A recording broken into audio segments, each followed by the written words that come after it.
Good afternoon and welcome to today's webinar. I hope you're all well. Today's session is on the missing piece of the health and safety jigsaw puzzle. We're very pleased today to welcome Julian Taylor and Becky Thomas from She Software. But before I hand over to Julian, I just wanted to quickly mention a few points. Firstly, let me introduce myself. My name's Andy Morris. I'm one of the volunteers from Merseyside IOSH Branch Committee. Over in Merseyside, we've got a long and colourful history with IOSH as one of its oldest branches. As a committee, we're always on the lookout for new and interesting topics and speakers that we can enlist to get involved in the great work that we and IOSH do. And She Software is one that came recommended to us. There'll be IOSH branches wherever you are in the world, so I'd strongly encourage you to get in touch with them if you're not already, and do what you can to get involved. You can find more out about the branches through the IOSH website, or even better, on LinkedIn. So, who is Julian and She Software? So, She Software pride themselves in being experts in the application of technology to solve customers' health and safety challenges through their solution, Assure. With operations in the UK, the US, and New Zealand, they talk to thousands of health and safety professionals every year, and their experienced team are IOSH and NEBOSH accredited and trained. Julian manages a global team based in the UK and North America who all work closely with organisations to clearly map out their issues, challenges and objectives, and to identify how technology can support and resolve them. He's worked with health and safety sector for over 20 years in a variety of HR and training roles and is NEBOSH qualified himself. He's passionate about engaging and empowering the teams within organisations to make safety happen and simply be part of what we do. So, with all that said, I'm going to hand you over to Julian, and I hope you enjoy the session. Great, thanks Andy, thank you for the intro. I'm just going to share my screen now, and we should have a PowerPoint slide on. Great. Good afternoon, Andy. Good afternoon, everybody who's attending the webinar. And firstly, let me thank IOSH Merseyside and the committee for inviting us and giving us this opportunity to talk with you. So a bit of an intriguing title there. We're talking about jigsaw puzzles. So what's that all about? Well, we came up with this analogy a couple of years ago when we were thinking about the typical health and safety management system and the typical way that people approach managing safety across an organization. And very simply, there are lots of pieces that have to be in place if you're going to successfully drive improvements around health and safety. So we're talking about success, we're talking about how you drive improvements. So the real reason for the content that we're going to talk about today was really a result of what we see on a day-to-day basis. So as Andy said, we're very fortunate at She Software that we get to interact with lots of health and safety professionals on an annual basis. And part of my role is that I attend a lot of seminars, I attend a lot of conferences, both here and in the US and down in New Zealand. And it's quite interesting listening to some of the themes that we hear at those different seminars. And I suppose one of the key things that came out to me over the last year or so was a concern that the improvements we've seen over the last decades around health and safety in terms of reducing incident numbers, we're starting to slow down and we're starting to plateau. So it got us thinking about why is that, and really trying to get to some of the key underlying themes. So you'll be glad to know that today I'm not going to start to show you what a piece of software looks like. I'm not even going to talk about software particularly. I want to talk about some of the real key themes that we think are important if we're going to drive those statistics back on a downward curve. And to start with, I'm going to use quite an old model, and you probably recognize this, and it's Heinrichs model, or Heinrichs triangle. First introduced in the 1930s, so it's been around for a long time. I've very deliberately left the numbers off today because the numbers can be the thing that becomes contentious and people can get into arguments about whether those numbers are correct or not. Forgetting the numbers, I think the principles still absolutely ring true even in 2020, which is that if we know about those unsafe acts or conditions or hazards or the near misses at the bottom, what we can start to do is we can start to mitigate against incidents or accidents happening at all. So very simply, when we think about that, what we're looking at are proactive or leading indicators, or we're looking at reactive or lagging indicators. And the key reason for us being in health and safety is that we want to prevent the things at the top happening at all. So why in 2020 is this still relevant, and why do many of the organisations that we talk to still find it challenging to really drive effective reporting around these key elements down at the bottom? So what we've done is we've started to paint a picture. So I'm going to run through a bit of a picture of what we commonly see when we go and talk to organisations. And the starting point is normally we'll talk to the health and safety person. So that's the people like you. They commonly have a small team. And the reason I emphasize the word small is I've not come across an organisation yet that has had too many health and safety people. Commonly, that health and safety person and team are then part of a department. So they might be linked to HR, they might be linked to operations. And again, they're often then linked into the head office of an organisation. Once we start to look outside of head office, we might see regions. Now, this is a global example that we've created here, but equally, it could be a UK-based organisation with regions across the UK. Once we get down to the regions, we start to get to sites or locations. When we get into a site, we then break it down into teams or departments. So we might go to a site and we might, for example, see a production area, logistics, an administration section, and so on. So we've got all this detail already, and we've not even thought about people. So once we get into those departments, we find different teams of people. We also commonly see people who work remotely. So we see people who might have a very light touch with an actual physical site. So people like installation engineers, delivery drivers, nurses, and so on. And what we've started to draw here with a fairly simple example is something that we've termed organizational complexity. So if we think about our small health and safety at the team, our small health and safety team at the top here, when we think about the things that they're trying to do, the different pieces of that jigsaw puzzle that they're trying to communicate across these different sites, departments, and people, actually that can become very challenging because they don't have the relationships and it's hard to build those relationships. If we start to think about the different ways that people might approach health and safety, so we might find that people are using different forms, they're using different processes or different systems. Actually, the complexity becomes even greater. And it becomes very challenging to ensure that we're doing things in the most effective way possible and we're following best practice. That's without even thinking about the fact that across these different regions, there might be a different culture across those different sites. So what we have is a situation where it becomes very challenging for the health and safety team to be able to communicate down the way the thoughts, the ideas, the approaches that we should be taking.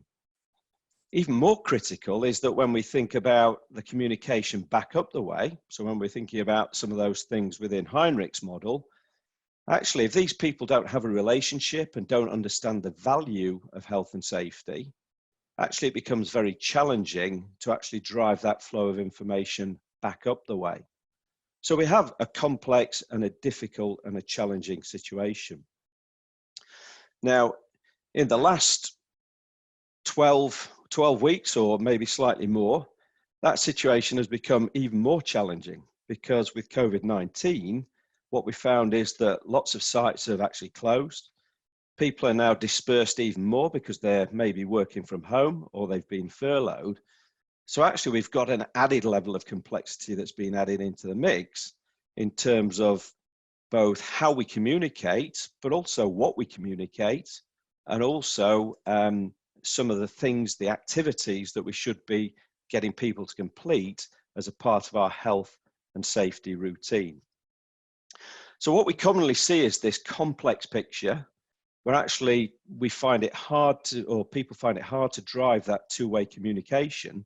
So when we go back to our Heinrichs triangle, actually what we commonly see is, rather than the full picture, is actually people are working with this picture, which is very reactive. So actually they don't know about the unsafe acts, the unsafe conditions, or the near misses, but only get to hear about the incidents that have actually occurred. And when we think about that, commonly it's because people can't avoid reporting those things. So if an ambulance turns up at the front door, or if somebody has to physically go and get some medical treatment, actually it's hard to avoid reporting that thing. But the things that could have caused an incident but didn't, actually it's easy to walk on by and say, well, actually I'll report it another day, or I might not report it at all. Now, I think the other thing to do is, if we go back a step when we're thinking about the current situation, is actually we can also apply this triangle to COVID-19. So I think one of the things that we should be doing as health and safety professionals is thinking about, okay, what are the proactive or leading indicators that we can start to think about driving a flow of information around COVID? So actually, if we start to think about, for example, things like daily health checks. So actually, before somebody comes to work, when we start to reopen our sites, what we should be looking at is, can we get that flow of information to check that somebody's not going to come into a team and again cause another sort of outbreak. Things like hygiene checks, things like inspections, again, those proactive, those leading indicators that are going to help us on a micro scale to prevent COVID spreading within our organization. So that's our starting point, is starting to think about this complex situation, this complex organizational structure that applies to the majority of organizations we talk to, where actually it's challenging to drive this flow of information. There's another really key ingredient though, and again, IOSH was really helpful in terms of sort of triggering a light bulb with me on this one. And I went to the IOSH conference last year, and I attended quite a few of the different seminars, quite a few of the different talks. And one of them was actually a lawyer. And he was a really interesting chap to listen to. And he asked a question that really sort of set me running and triggered a bit of a light bulb moment. And he asked a question in a room with probably 150 health and safety professionals. And he said, when was the last time that you saw the job stopped because somebody voiced a health and safety concern? And not one hand went up in that room. And that I found quite scary. But again, we need to start to think about, why is that? Why doesn't the job stop if people see something or are concerned by something? And that seminar, along with a lot of the customer visits we did, generated this model that we came up with. And this is really about, again, how do we start to drive a flow of information and drive an approach to health and safety that then supports improvement and success. So the starting point is leadership. So we start to think about what leaders are doing and how they're promoting health and safety. And if we think about a good organization, we think about positive leadership. We think about leadership that encourages openness, encourages people to think, it encourages people to talk about things. And what that does is it drives engagement. And when we think about engagement, I suppose there are some sort of disciplines here. What we're trying to do is create what we call a safety voice. So a safety voice is where people feel comfortable and able to be able to tell you about anything. So it might be about the positive things that people are doing. So the good things that people are doing around health and safety. But also when we think back to Heinrich, they feel absolutely comfortable to talk about unsafe acts and unsafe conditions. And we make it simple. And one of the mantras that we talk about is KISS. So keep it stupidly simple. If it's stupidly simple, people will be far more likely to talk to you about things. So if we have this positive leadership that drives engagement, what we get actually is an increased flow of data or an increased flow of information. And again, even in 2020, one of the things that we see all the time is still there is an issue around the underreporting of things. And I'm going to say things because it's quite a broad range of issues, events, incidents, conditions. And what we commonly see when we put a piece of software into place is we see quite a radical rise in terms of the amount of data that is then submitted. And that can be anything sort of up to, we've seen 200%. But the idea is that if we can drive engagement, we drive information. The information we can then put into a visualization. So that might be dashboards where we can start to get underneath the headlines and start to really understand what's happening within our organization. The most critical thing then is that as health and safety professionals, we can make informed decisions. And what informed decisions do is drive continuous improvement. So if we think about what we're trying to do all the time, we think this kind of mirrors plan, do, check and act. What we're trying to do is drive that continuous improvement where actually we're just every year we get better at health and safety. And there's some knock-on effects of that, because if you've ever explored things like the DuPont Bradley curve, or you've watched any of the Sydney Decker safety movies, actually what we see is that alongside safe sites is actually more productive and more profitable sites. So when we start to think about how we encourage leadership to keep being great leaders, actually they can start to see the knock-on benefits of good safety. So when we go to leadership and we're asking them for further investment in other areas, actually we're more likely to get success because they've seen what good safety can bring. Now, as always, there's always a flip side to this. So what I'm going to do is I'm going to ask you to think about some of the organizations, some of the businesses or places where you've worked, where actually leadership maybe hasn't been quite so good. Okay. And I'm starting to think about here anywhere where maybe there's been an autocratic or a bullying leadership style. I'm thinking about places where maybe there's been a blame culture. So actually people try and deflect if things go wrong. Okay. And immediately when we start to think about that, that has a knock-on effect in terms of safety. Because if there's a blame culture, if there's an autocratic culture, actually it's going to discourage people from engaging, because they're going to be worried or they're going to be concerned about what happens if I say something. Now, another key thing that really can affect this is leadership behaviors. So if the leadership focus is absolutely on other key data, so if it's on data, for example, like production figures, like sales numbers, like patient numbers, actually what that does is it actually means that people will behave in a way to support those objectives rather than safety objectives. So that's why we have leadership as the top of the cycle here, because it absolutely has this direct effect, either positive or negative, in terms of engagement.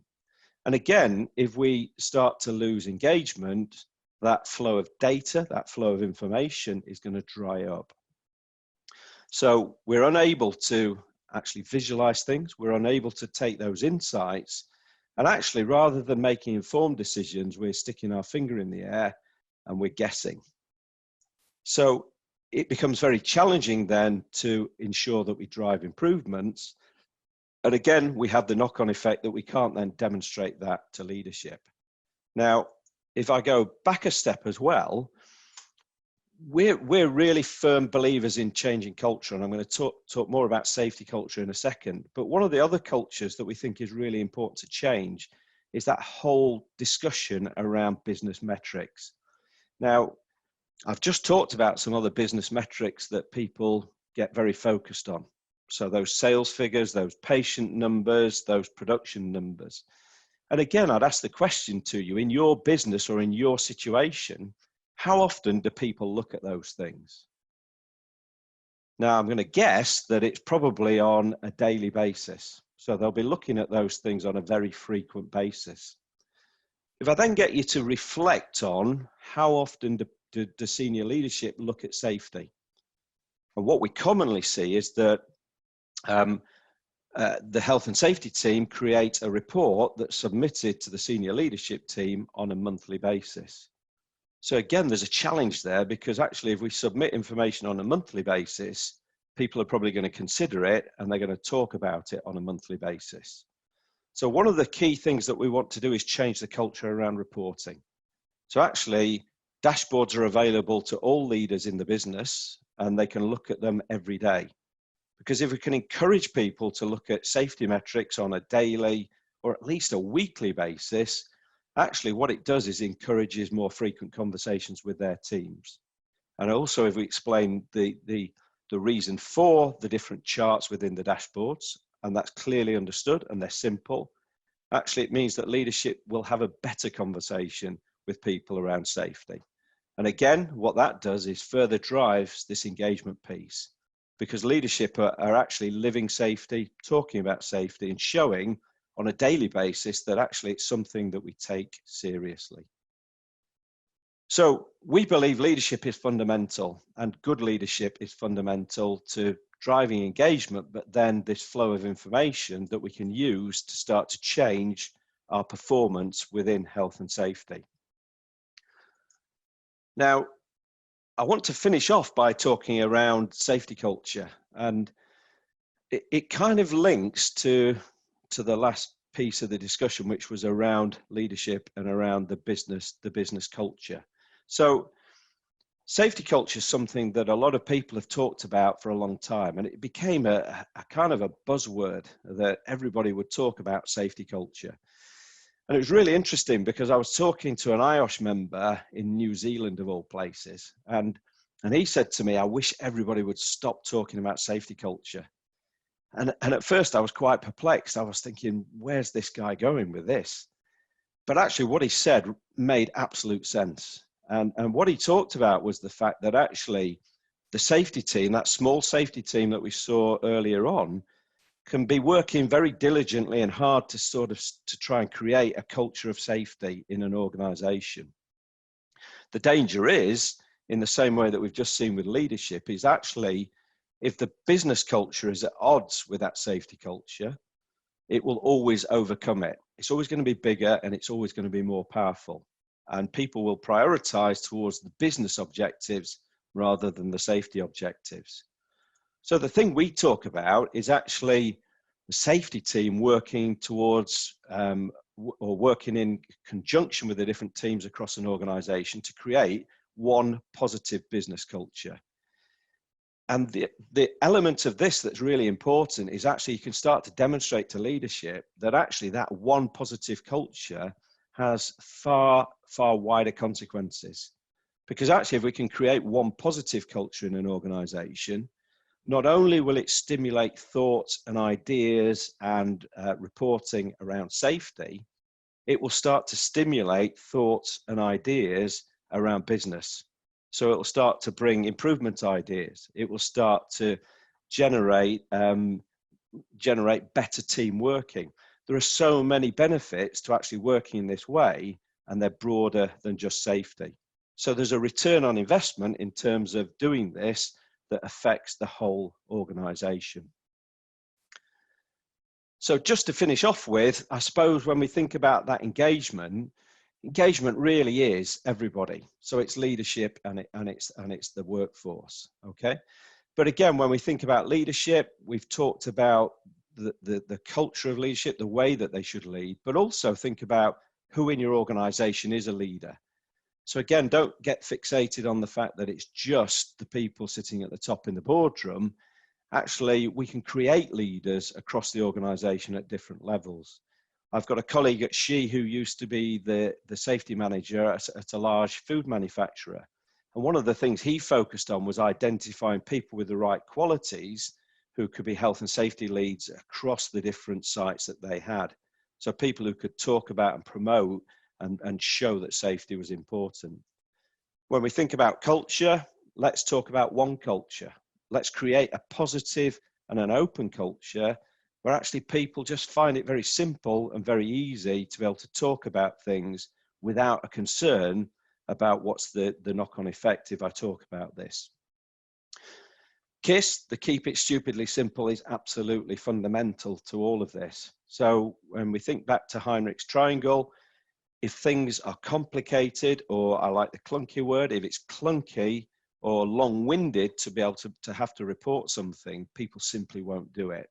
So actually what we need to do is make it simple. Another thing, I've not really talked about it a great deal today, but something that I think is really important is actually not talking about business values. Okay, I'm sure you can all reflect on times when you've sat in a presentation, maybe from a board member or from an HR team, and they've talked about the importance of the business values. And actually that has no personal sort of importance to me as an individual. So one of the key things to do is actually to talk to people about why is safety important to you and to the people that you work closely with. So actually get people to start to recognize what's the knock-on effect of getting this wrong for me. And I'm sure we've all seen it, the sort of some of the presentations that we see maybe at IOSH events these days, where people will come along who've been involved in an incident and they can talk about the way it's changed their lives. So it's those kind of sessions, and it's those kind of sort of informative meetings where it actually changes people's understanding to recognize that actually I'm not doing it for the business, I'm doing it for me, and I'm doing it for the people who I sort of value and work closely with within the organization. And I suppose the ongoing reinforcement bit is, again, like with the PDCA cycle and with our leadership cycle, this never stops. So it's about always looking at where can we continue to improve. Now, at that point, what I'm going to do is I'm going to hand back to Andrew and see if we've had any questions as we've been running through. Yeah, but that was really interesting. Thanks, Julian. Just before I go to the questions, there was a couple of things that really resonated with me as well. So the thing right at the beginning you talked about, the organisational complexity. I've never heard it described as that, but I've worked in a couple of organisations, in fact, a lot of organisations, where it's actually really difficult to be able to communicate what we need to as health and safety professionals to everyone, and to get them to understand it in their context, because every organisation will have office-based people. Most places will have people based out in the field or at home, especially now. And how you communicate with all those different teams, especially when they're driven by slightly different agendas, can just be incredibly difficult. So I am going to steal that. Thank you. Organisational complexity. I like that. And then that model as well. I just thought that was a really easy way of articulating how leadership can drive that data and those behaviours that we want, which then drive that again. So yeah, there's quite a bit of stuff in there I'm going to steal and resell as my own. So we have had some questions in. So just reading through them. So we've got one here from Derek, who's talking about the biggest problem with increased reporting is having the resources to actually review and analyse that data and then to do something useful with it. Because, and I've had this experience as well, most of the time the people who are reviewing and analysing that data are actually the people who are needed out on site to support out on site as well. So you get that tension between, yeah, we want all this data, but then how do you manage it and use it and analyse it? So yeah, the question there is, what's your thoughts on that? You're on mute, Julian. I didn't think I'd muted myself. There you go. I absolutely agree, Andrew. It can be quite challenging. There's a lot of data coming in, and I think that's a place where technology is absolutely can help. What we commonly see are organisations still working on Excel spreadsheets, and the problem with Excel spreadsheets is they can become very big and very complex to handle, but also if you're working across that organisational complexity that we've just been talking about, you find it's actually very hard to pull the data together. So whether it's us or somebody else, I think that's the power of something like a business intelligence tool, where actually you can define the way that you want information to be displayed, and it will automatically pull it in as it's reported. But then you've got that easy ability to be able to interrogate it and drill down into it. It's quite interesting. We often ask the question to people about how much time are you spending putting reports together, and we hear anything from sort of several hours up to days in terms of building those monthly reports. And absolutely what you want to do is take that away so you can spend the time on site. So it's about having more efficient systems. And I suppose one other thing, sorry, Andy, I'm over you there, is it's sort of being very clear about what information you want to collate. The danger is people collect too much information and actually it has no value. So it's thinking about, right, what information, what data has value to us, and also then explaining out that we talk about asking the why question, but explaining the why question out to the people who are then going to use that data, so they've got a clear recognition themselves of the value of it. So we're going to share it with managers and supervisors. They don't just look at it and sort of with a lack of comprehension. It makes sense to people.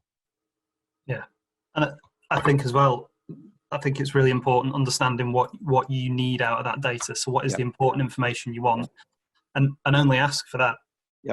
I've been sat around the table over the last few years with different software providers, with my teams in different organizations, and I've been sat there going, I don't want that piece of information anymore. And my team of health and safety professionals who have it ingrained in them that you have to ask for everything are looking horrified at the fact that we might not want people out in the business to start categorizing something as a hazard or near miss. It's like, no, just report it to us, because at the moment we can't even analyze the data. So don't worry about the detail some of the time, I think is what you're saying. Yeah, I think we talk about actually, for the guy on the shop floor or the person on the shop floor, just make it as simple as possible. So if we like to think about having a form with maybe 3 or 4 fields in it. Keep it really simple, because if it's that simple, they can pull a phone out of their pocket and fill 3 or 4 fields in and hit submit. They'll do it, and actually then let us worry about actually what it is that they've told us. We can then go and get more information if we need it. Yeah. Brilliant. And that nicely segues into another question, actually. So one of the questions is, can you just remind people on the webinar what KISS is an acronym for, please? Okay, so I love KISS, and I love KISS because lots of people quote it wrongly. So a lot of people talk about KISS as being keep it simple, stupid. And if I tell you, KISS actually originated from NASA in the 1960s. And actually what it stands for is keep it stupidly simple, which I think is far less insulting and makes far more sense. Okay.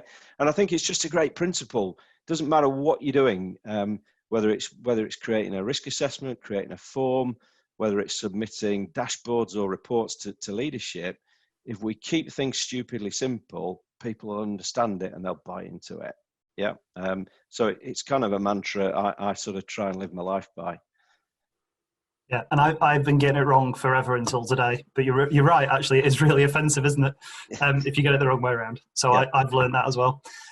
So we've had another question about your software product, but I think what I'm going to suggest, if people are interested in your software, that they get in touch with you guys using the contact details that'll be on the presentation that we'll share afterwards, rather than us talk about it in any detail on here, because they're asking for a demonstration of the system. I just don't think we've got the time for that.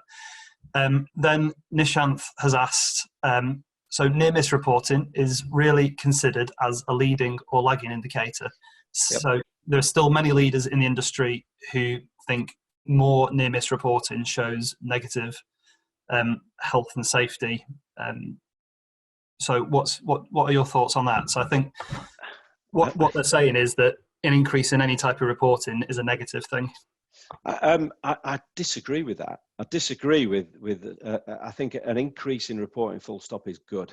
Okay, if we don't know about it, we can't deal with it. And again, the colleague in the food manufacturing sector that I talked about earlier, when he first went into that business, he warned his senior leadership. He said there's going to be a big rise in reporting of incidents because we're going to find out about things. That's what we want to do.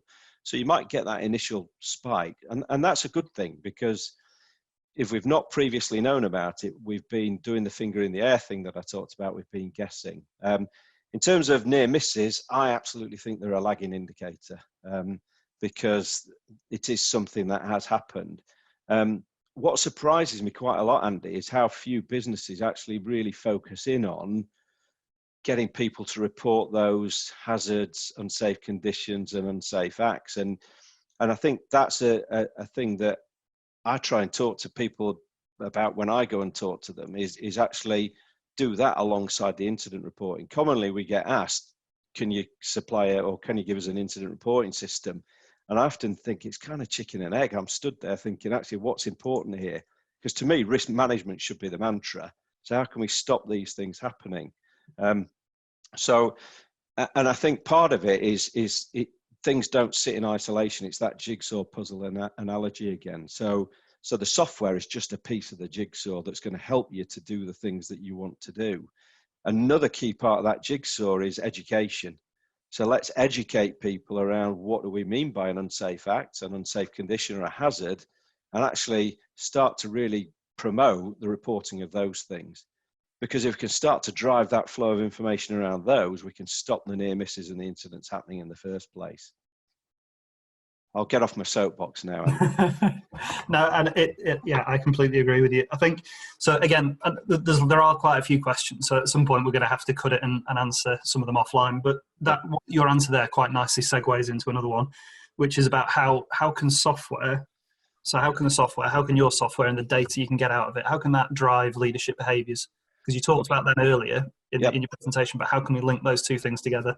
Okay, well, I think there's a number of things. So I think the first one absolutely is what I talked about, which is about reporting. So let's change the culture from a reporting culture of once a month to one where actually we give leadership a dashboard. The dashboard can be viewed on a daily basis, and we can actually tell how often people have looked at a dashboard, so we can coach and we can intervene. But the idea is if we talk about the why question in terms of why we're presenting data, we give them the dashboard that they can look at every day. Actually, it means that they just have far more regular conversations around health and safety. And again, particularly with COVID-19, it becomes even more important that people have got this focus on the health piece. So I think that's one thing. And I think the other thing we want to do is we want to try and drive good leadership behaviors. So good leadership behaviors to me are things like actually they get involved, they go and talk to people about safety when they're on a site. So if they go to a different region or a different site, they don't just turn up and do the leadership stuff. They turn up and they talk about safety. So it could be things like they have a mobile app where they can do a safety tour, or they can carry out a coaching exercise with an individual. And again, what that does is both drives better behaviors from leadership, but also it drives data. So again, the outputs of those leadership tours we can then look at and analyze for further trends. And the most important thing for me is I think there's a real need for safety professionals to become better at influencing leadership. I think that's one of the things we've got to get focused on. And part of the outputs of all this is if we ask people to do leadership tours and coaching, we can actually start to create KPIs and competition around that. So we can see who has and who hasn't. And what we can do then is we can intervene. So we can go and start to understand why the people who aren't doing it. And we can coach them and educate them and promote actually the value of doing these things. So I think I'm really passionate about the leadership bit, because I think it drives the whole ethos and culture of an organization. So it drives the success of an organization generally. But again, safety won't really be super successful without good leadership at the top. And then one last question, I promise, because we could probably keep going all day with some of these. And it does, again, it just links into what you've been saying. You touched on it a little bit, and two people have asked a really similar question. So the question is around, what are your thoughts about setting targets for reporting? So whether it's reporting in general or reporting near misses. And I've got a view, and I'll share it in a minute, but I'd really welcome yours. I think targets are really hard, because the danger with targets is that people can sort of try and just sort of get to a target quite easily without doing the right things and sort of demonstrating the right behaviors. So it's a challenging one. I think the way I kind of flip it around, Andrew, is that the thing I'm really conscious of is that actually we promote the positives around health and safety. So when we think about behavioural safety, actually what we start to do is we promote the teams who are doing well. So we don't use it as a stick to beat the people who aren't doing things. Actually, what we do is we promote good behaviour, and there might be rewards around that good behaviour, but actually what that starts to do is influence the thoughts of the people who aren't getting involved. So I think it's a difficult one. I'm really interested actually to hear what your thoughts are on it. So I think I completely agree. So where I was going to take part of my answer was to talk about more focusing on positives and rewarding positives and trying to encourage the behaviour you want rather than focusing on the reporting. I think if anyone out there is considering or is being asked to consider doing some sort of targets around reporting, avoid as much as you can accidents. So having a target for injuring somebody is just a difficult thing to sell to anybody. So you can injure 5 people this year regardless of how much you injure them, because the answer should be ideally we don't want to hurt anybody.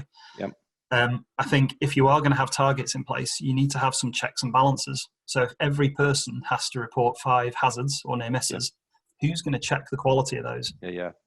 Because, and you touched on it, I've had people, or I've been in organisations before where people have reported their friends for doing something stupid in the office. I had one fortunately it was when we were trialing an app. Somebody reported that they'd had a packet of crisps for the lunch. So if it's just a number that you're looking at, then you're probably going to get a lot of dross through the system. So it's more about quality as well as quantity, and you need a resource behind that. Like the earlier question, you need a resource behind that to analyse that stuff. So that's my view. I think it's something you've got to be really, really cautious about and really think through what the end game is. So I think I'm going to call it quits there, because you've had about 15 minutes of questions there, which I think is enough for anyone. There are some questions still coming through, so we'll share them and we'll get some answers put together. You can share that with your contact details after the event. So again, like I said earlier on, thank you. That was a really good session. I've written lots of stuff down to go away and think about, and like I said, very honestly steal and use when I'm talking to people. So thank you to you. Thank you to Becky as well for helping organise this, and to the crew at IOSH HQ who've laid on the software and enabled us to do it. Thank you to everyone out there for attending. And that's it for today, I think. Okay. Thank you, everybody. Cheers.